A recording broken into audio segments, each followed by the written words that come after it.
All I ask of you is to tag Governor Soludo for me. That is the only help you help me. The only thing I'm begging you is to tag Governor Soludo for me. His Excellency, happy Palm Sunday in arrears. Happy Palm Sunday. His Excellency, I saw this your picture and I can't help but laugh. Sincerely. I can't help but laugh. His Excellency, do you know why I'm laughing? I am laughing because it is the same thing. It is the same thing. Same. This is just like me going to the shrine with my palm front. Why am I laughing? I want to show you that when it comes to matters of spirituality or religiosity, everybody is a victim. His Excellency, if you, the governor, can boldly hoist the palm front, governor can even men I am engine and milli. I was expecting you not to perform the Palm Sunday ritual yesterday, but Governor, you failed for the plot and you performed Palm Sunday, meaning that by doing that, the same ISOP we are trying to curtail in Anambra is what you promulgated. Henceforth, your opposition have annulled everything you are fighting for. So, His Excellency, sir, I'm telling you this because this picture alone is just like somebody going to the shrine. This picture alone is just like somebody heading to the Udo shrine. Religion and extremism. The extremism as which we are propagating this sanitation of Anambra. And you now saw the efficacy of carrying Omo. Governor Chukwuma Soludo, why didn't you tell people to draw the Omo inside their house, inside their room? People were parading with Omo yesterday in Anambra State. You see, when it comes to matters of religion, you are even a victim. All out wegu. Ndi che mbo nive ji akuziri gị, o nwere na akuziri gị ka ịmụta. O nwere na akuziri gị ka ịmụta. Oh, you now know that you know that somebody can actually use the Omo so that the efficacy of the palm front ritual will be successful. Why didn't you tell them to believe in the Omo virtually? Just like you told us in Ordinary that we should put bucket of water in our room, buy butter, and use it and do all the Governor Charles Chukwuma Soludo, why I'm making these videos for you, I'm not going to stay long. Why I'm making this video for you is for you to see how you are a victim of what you are propagating. Which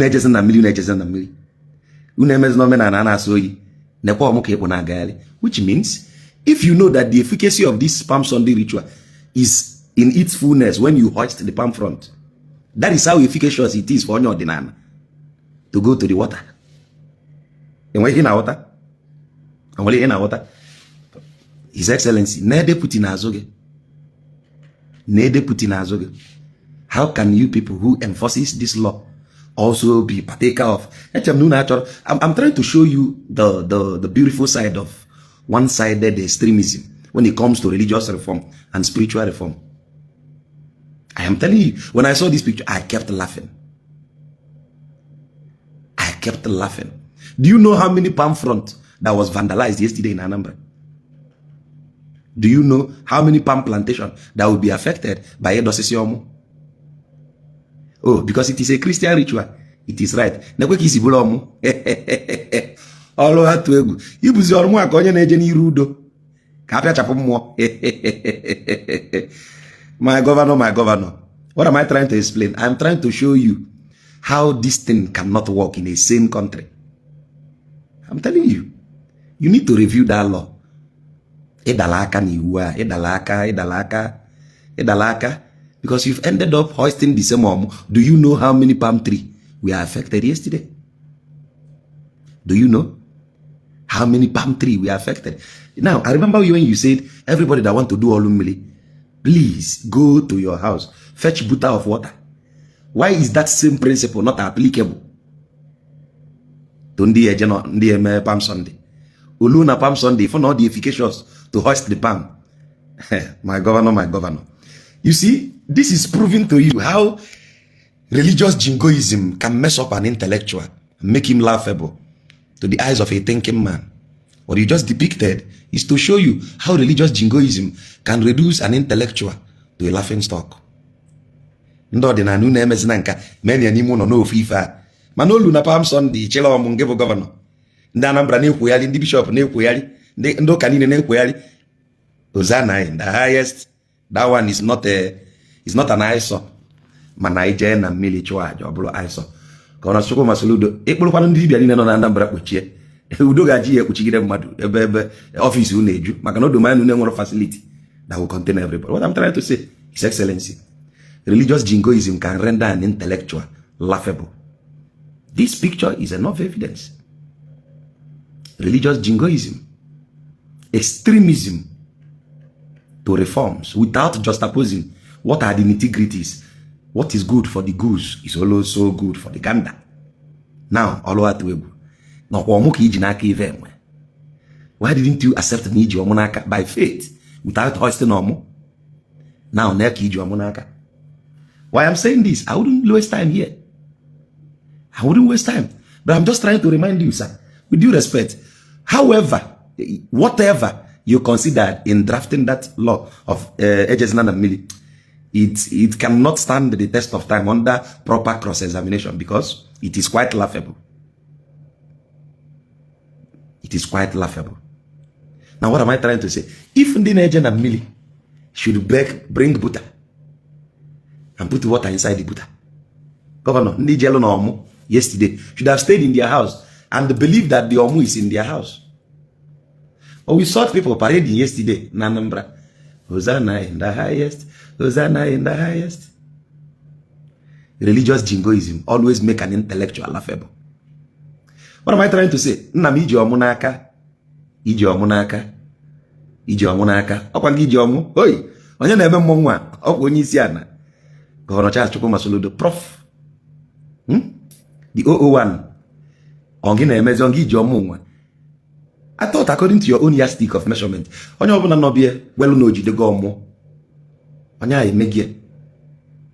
Do you understand what I'm saying? I'm saying this for you to see how religious jingoism. Like I said, if we want to do things right, let us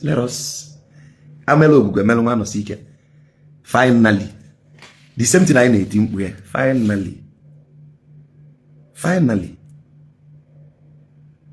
finally, Governor, finally. I just a full picture atom. You just hi, na yuku. Only agent and milli bata milli ni mebuta. No problem. Power of incumbency.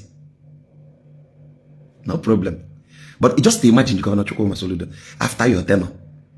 And maybe my very humble self becomes the governor of Anambra State. Because anybody can become the governor. I have the qualifications. Maybe one day become co-governor. As a Dibia, Weba and Open Sunday in Anambra. How will you feel? Governor, how will you feel? And that time he was the governor. When we tell the beach or more Japan Sunday, Molo chim if you call one knocker, heed your moment. Governor, my governor. You see the funniest thing about life. When I see how life plays out, it always leaves me laughing and giggling because extremism and jingoism. So Governor Chukwuma Soludo, let it be a prophecy. A day will come. A day will come. Governor. The path you've kindled, the light you've kindled, if it is replicated, how would you feel? Because it will be a testament of a chronicle of your deeds. You get the point now? A day will come. A day will come when an ordinary person, it will happen. A day will come, an ordinary adherent, a Dibia, will be governor in Anambra State. And that day, you serve your tenure as the governor. You are now like another statesman in Anambra. And that day, we'll see you with Omu. Or we will see your children with Omu. Governor Anglo Hachim, Habiakowa. Because maybe the Dibia will infringe a law saying anybody with Omu, na Anambra, saying on Palm Sunday. Chim Akowa. What am I trying to say? This is not an open rebuttal. This is just me cross-examining the extreme of our religious jingoism. Do you understand? That is me cross-examining the extremism of this religious jingoism.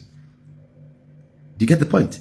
So imagine Anambra celebrating Palm Sunday, an alien culture unknown to the Igbos, and it is acceptable because the sitting governor is a Christian. What if tomorrow the sitting governor becomes a Dibia? What if the sitting governor becomes a Christian and a Dibia? How would you feel? That day maybe your children will be home as an Anambrarian. Maybe Umogisi Sofia, Naja somewhere. Kaje Memo Palm Sunday. And the sitting incumbent governor of them is a Dibia. It might be me, it might be another Dibia, it might be so, because Anambra is a home for all who wishes to be light of the nation, which means the political power of Anambra can change to anybody. Now, if he becomes a Dibia tomorrow, or a Muslim tomorrow, what would we do? His Excellency, sir, I am begging, respectfully, you review this law. Because the more this law linger, the more it becomes laughable. Respectfully, I'm telling you this. Look at it this way. Anambra yesterday, hosting Omo, Haba. Now a day will come. Maybe we'll host a parade. I tell you Anambra. I want to see how you react. Maybe I will organize a conference like that. We will march to Oka with Nzuna Roy. I want for you to see how the site will look like. Everybody know more than Nana. Everybody know more than Nana. I am Aqua White. Do you get my point? Everybody know more than Nana. I am Aqua White. Manzu, Naro, Na Chow Zunzu. Because that is their own identity. Hagafe. I hope you will not say anything. I hope. Because that is how we felt. You see, everybody. There is nobody that is spotless in this thing. Religion makes an intellectual somewhat laughable. And that is why I said, let us look for this reform in a very good way. Let us capture nuisance amongst us in the Christendom, in the traditional sect. Okay? Let us scrutinize them diligently with objective, verifiable indicators, so that we don't look laughable before our kinsmen. Respectfully, Mr. Governor, this is me just saying that you look beautiful with the omo. It is not any rudo. It is not a battle na. So, my governor, I am just showing you how our individual spirituality or religion can push us to things that we can't even control. Do you now understand why the people going to the water are going to the water? Not because they don't want to stay home, but because it is their ritual obligation as adherents of Ordinana to go to the water. We will promote a serene environment so that people do not cluster the waterways with uncanny elements that are not biodegradable. We will do that. But just look at the Omo. Just look at the Omo. Just look at the Omo. Just look at the Omo. Just look at the Omo. My able governor. Religious jingoism of Rezbuife. Yeah, my people. Do well to subscribe, like, share, and comment your opinion. Thank you.